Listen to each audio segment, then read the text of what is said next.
Después de 14 años en el corredor de la muerte, John Wayne Gacy fue ejecutado mediante inyección letal en la penitenciaría estatal de Stateville, en Joliet, Illinois, el 10 de mayo de 1994. Pero para comprender cómo un hombre que personificaba la respetabilidad suburbana, un exitoso contratista y animador infantil, pudo cometer una serie de actos tan monstruosos que lo convirtieron en uno de los asesinos en serie más infames de la historia de Estados Unidos, debemos retroceder a ese fatídico día en el que la oscuridad comenzó a engullir la vida de sus jóvenes víctimas. Capítulo 1. El mundo antes de la tragedia. La historia de Gacy transcurre en los tranquilos suburbios de Chicago, hacia finales de los años 70. Quienes se vieron afectados eran muchachos en una etapa temprana y luminosa de su vida. Robert Pist, un estudiante de secundaria de 15 años, formaba parte de ellos. Responsable y ambicioso, trabajaba en una farmacia y soñaba con ahorrar para una motocicleta. La tarde del 11 de diciembre de 1978, Robert dijo a su madre que se reuniría con un hombre llamado John Gacy para hablar de un posible trabajo. Sería la última vez que lo verían.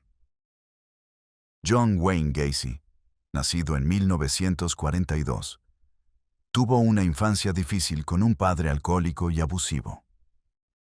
A pesar de ello, se esforzó por ser un miembro productivo de la sociedad. Se casó, tuvo hijos y administró restaurantes. Sin embargo, en 1968, fue condenado por sodomía en Iowa, cumpliendo solo 18 meses de una sentencia de 10 años. Al regresar a Illinois, se divorció y se volvió a casar, fundando su negocio de construcción, PDM Contractors. Gacy se convirtió en una figura destacada en su comunidad. Organizaba picnics, era un anfitrión generoso, y lo más notable, actuaba como Pogo el payaso en fiestas infantiles. Esta dualidad, la del respetado hombre de negocios y el payaso amable, era la máscara perfecta para sus impulsos más oscuros. Bajo la superficie de su casa suburbana en Summerdale Avenue, se ocultaba una historia de horror inimaginable. Capítulo 2. Las últimas 24 horas. El 11 de diciembre de 1978. Las últimas 24 horas de Robert Pist transcurrieron con la normalidad de un adolescente. Asistió a clases, luego a su trabajo en la farmacia Nides. Esa tarde, alrededor de las 9:30 de la noche, Gacy se acercó a Robert, ofreciéndole un trabajo de construcción con una paga atractiva. Robert, buscando dinero extra, accedió a acompañar a Gacy a su casa para discutir los detalles. Le dijo a su compañero de trabajo que regresaría en 10 minutos. Nunca lo hizo. Gacy, un depredador calculador, probablemente había estado observando a Robert. Su día transcurrió con la meticulosidad que caracterizaba sus crímenes, preparando su casa en Summerdale Avenue, que se había convertido en su trampa.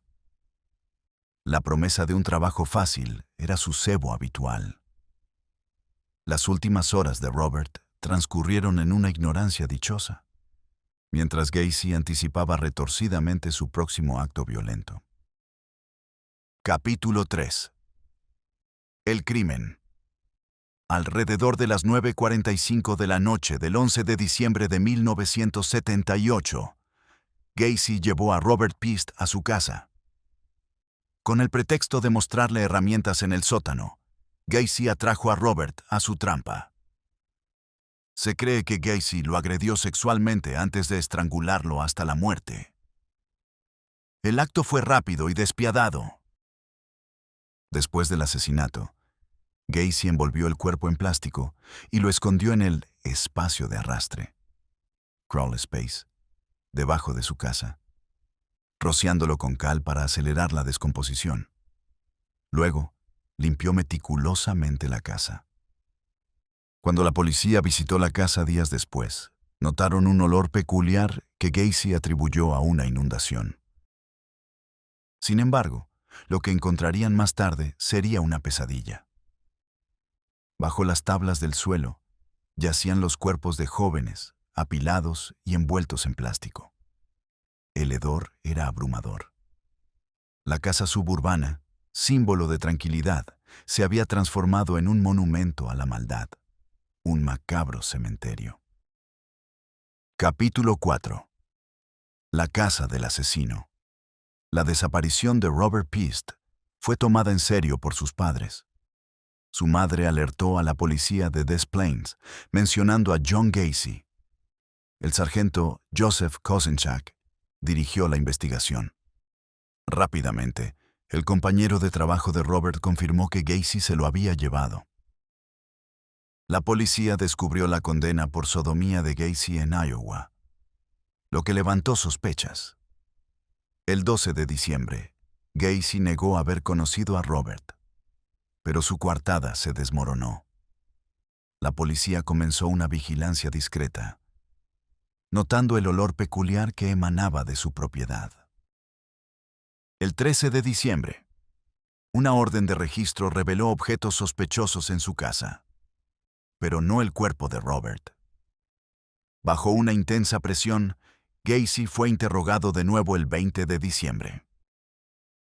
Al borde del colapso, confesó el asesinato de Robert Piest y, escalofriantemente, reveló la existencia de otros cuerpos, dibujando un croquis de su casa con X, marcando los lugares. El 21 de diciembre, los equipos de búsqueda comenzaron a excavar y encontraron 29 cuerpos en el crawl space y otros 4 en ríos cercanos, sumando un total de 33 víctimas. Gacy fue arrestado formalmente. Capítulo 5. El juicio. El juicio de John Wayne Gacy comenzó el 6 de febrero de 1980 en Chicago, capturando la atención mundial. La fiscalía, liderada por Terry Sullivan, presentó pruebas de 33 asesinatos, utilizando testimonios de detectives, pruebas forenses y la confesión de Gacy. La estrategia fue presentar a Gacy como un asesino en serie sádico que atraía a jóvenes a su casa para torturarlos y matarlos. La defensa argumentó locura, alegando que Gacy sufría de trastorno de personalidad múltiple y que un alter ego, Jack, había cometido los crímenes. Presentaron psiquiatras para testificar que Gacy era incapaz de distinguir el bien del mal. Testimonios clave fueron los de Michael Rossi y Jeffrey Rignall, 2 jóvenes que escaparon de Gacy. Sus relatos detallados de la agresión fueron cruciales para la fiscalía.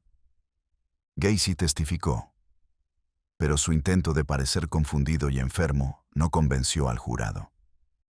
El juicio duró 6 semanas.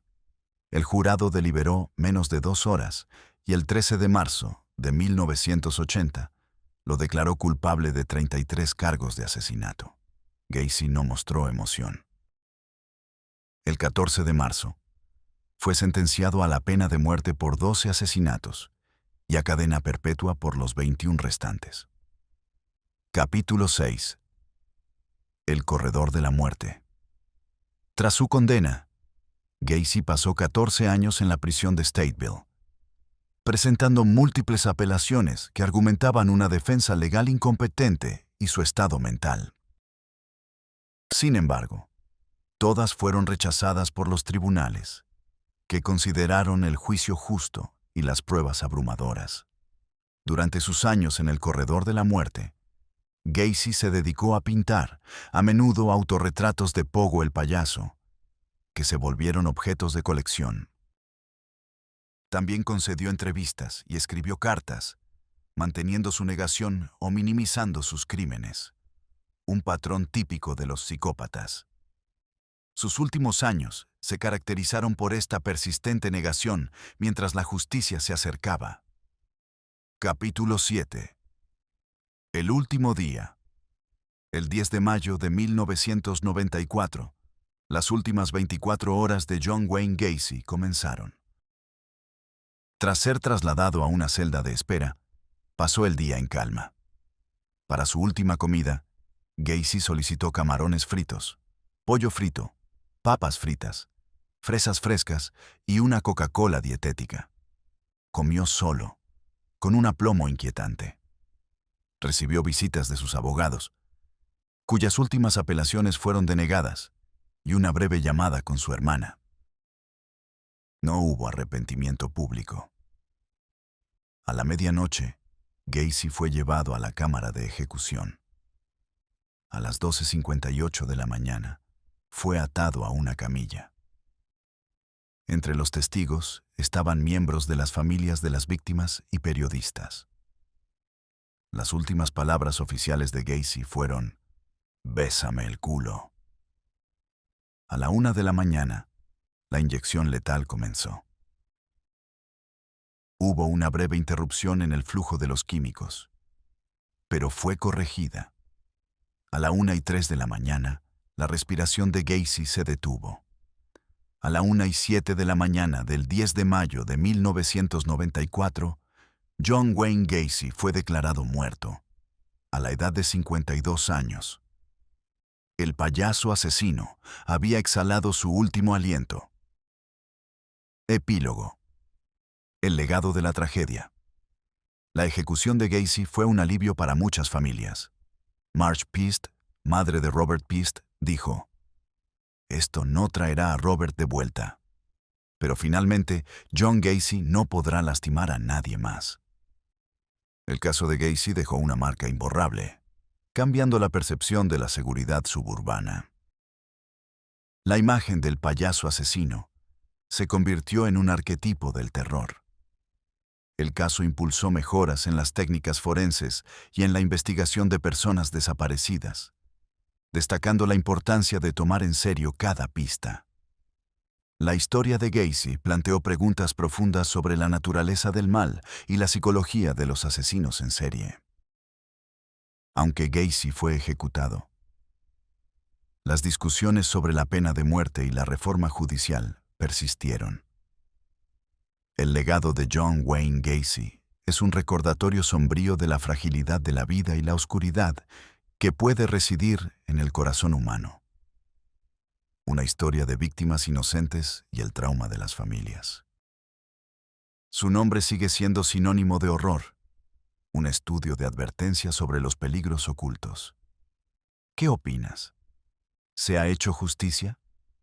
¿O la pena de muerte solo cerró un capítulo sin ofrecer las respuestas que aún buscamos? Déjanos tu opinión en los comentarios.